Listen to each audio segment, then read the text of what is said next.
First, I'm going to unbox the motherboard, then we'll get right into the build.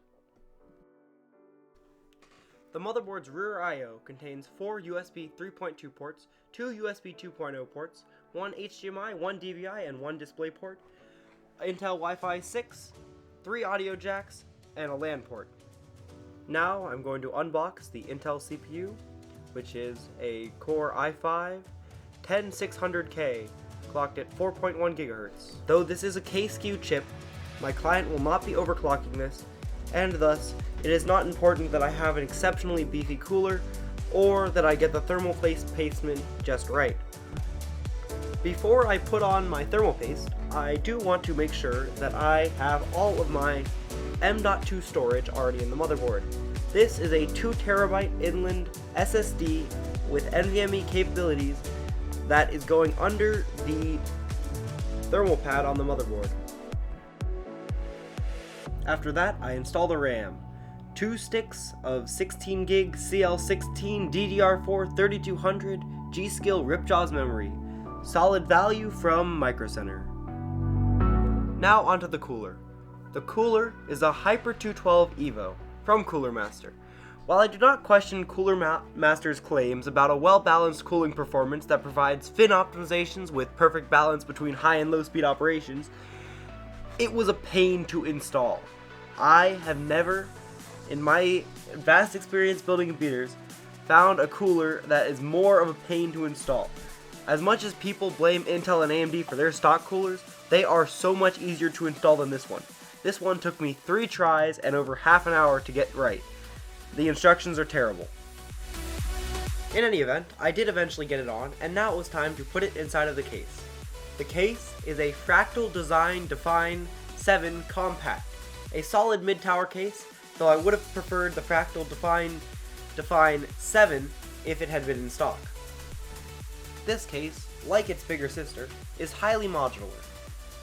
It was very easy for me to modify it slightly to fit the MATX form factor, which it is quite compatible for.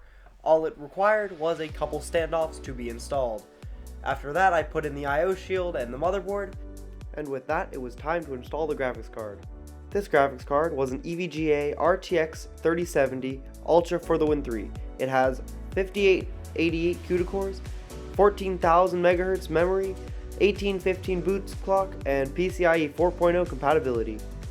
If you want to know more about it, you can check out my unboxing video, which contains more in-depth specs, and including its comparison to other graphics cards in its class.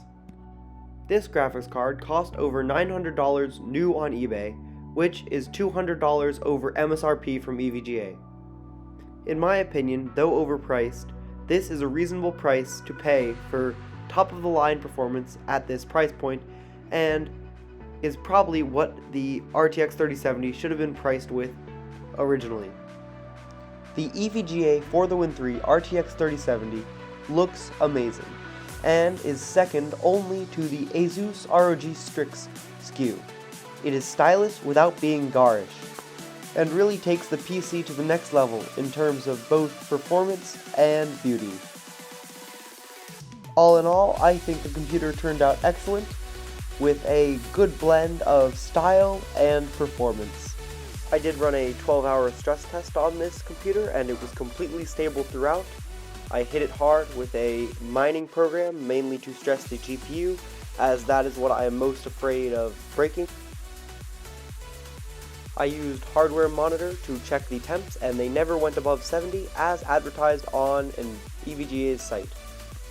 I also ran the generic benchmark on UserBench because I like their benchmark, and the benchmark overall was a great success, achieving over 80% in all 3 categories, earning it the moniker of Nuclear Submarine, and while some of the components were not running at peak efficiency, this is fine because the overall components are amazing, even if the CPU is not achieving its full overclock potential due to the locked motherboard.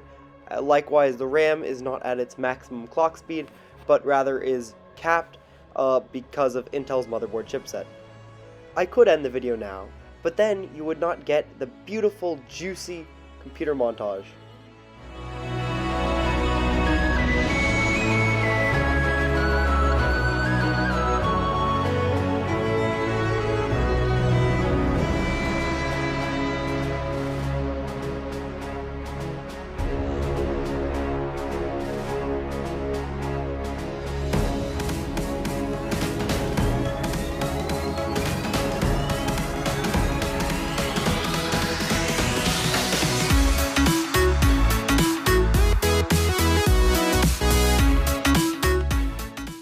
On a side note, this is what the old computer looked like. It rocked GTX 970 from EVGA.